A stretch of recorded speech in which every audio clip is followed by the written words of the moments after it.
தமிழகத்தில் கலவரம் செய்தால்தான் பாஜக வளரும் என இந்து மக்கள் கட்சி நிர்வாகி பேசிய ஆடியோவால் பரபரப்பு. தமிழகத்தில் கலவரம் செய்தால்தான் பாஜக வளரும் என நெல்லை பாஜக மாவட்ட தலைவரிடம் இந்து மக்கள் கட்சி மாநில துணைச் செயலாளர் பேசிய ஆடியோ லீக்காகி பெரும் அதிர்ச்சியை ஏற்படுத்தியுள்ளது. தமிழகத்தில் நடந்து முடிந்த லோக்சபா தேர்தலில் 39 தொகுதிகளில் 19 தொகுதிகளில் பாஜக போட்டியிட்டது. பாமக, அமமுக, தமாக, புதிய நீதி கட்சி, தமுக உள்ளிட்ட கட்சிகளுடன் கூட்டணி அமைத்து பாஜக தேர்தலை சந்தித்தது. ஆனால் தமிழகத்தில் ஒரு இடத்தில் கூட வெல்லவில்லை. புதுவையில் பாஜக கூட்டணி ஆட்சி என்கிற போதிலும் அங்கும் பாஜக வெல்லவில்லை.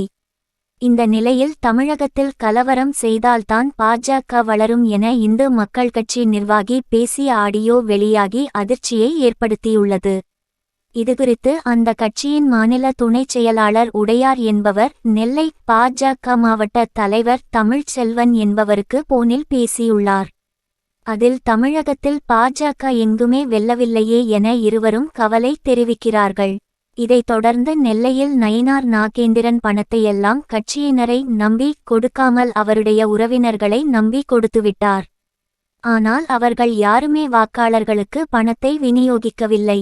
இதனால்தான் நெல்லையில் பாஜக தோற்றது என கூறியபடியே உடையார், தமிழகத்தில் பாஜகவால் ஓட்டை வாங்க முடியுமா? எவனையாவது அடிக்க தெம்பு திராணி இருக்கிறதா? கலவரம் செய்தால்தான் பாஜக தமிழகத்தில் கால் ஊன்ற முடியும் என வன்முறை எண்ணத்தோடு பேசியிருக்கிறார் என்பது குறிப்பிடத்தக்கது. ஐயா வணக்கம். எனக்கு திருநெல்வேலி ஐயா. நல்லா இருக்கீங்களா ஐயா? நல்லா இருக்கேன். சொல்லுங்க. ஆமையா, உடையார் இந்து மக்கள் கட்சி மாநில துணைத் தலைவர், முன்னாள் இந்து முன்னணி மாவட்ட செயலாளர்.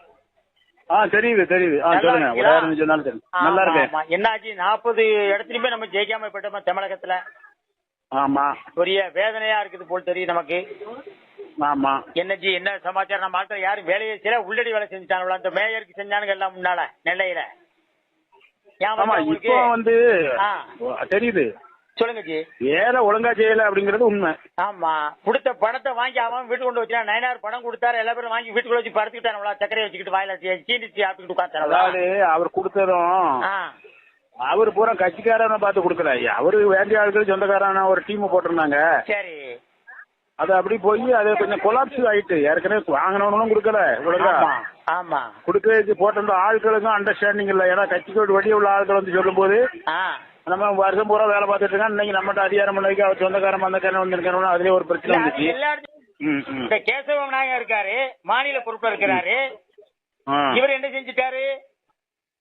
இவர் இந்த கட்சியை வளர்த்து என்ன செஞ்சுட்டாரு? இவனை பூரா உட்கார்ந்துக்கிட்டு தன்னை காப்பாற்றிக் கொள்வதற்கு இவங்களை எழுத்தவனை பூரா கட்சி அழிச்சுக்கிட்டு கட்சி பிஜேபி வேலை செய்யணும் கட்சி வேலை செஞ்சவன் நீ கட்சியை ஜெயிக்க வச்சிருப்பானுங்க. நீங்க ஏன் ஜெயிக்க வைக்கிறவனுங்க?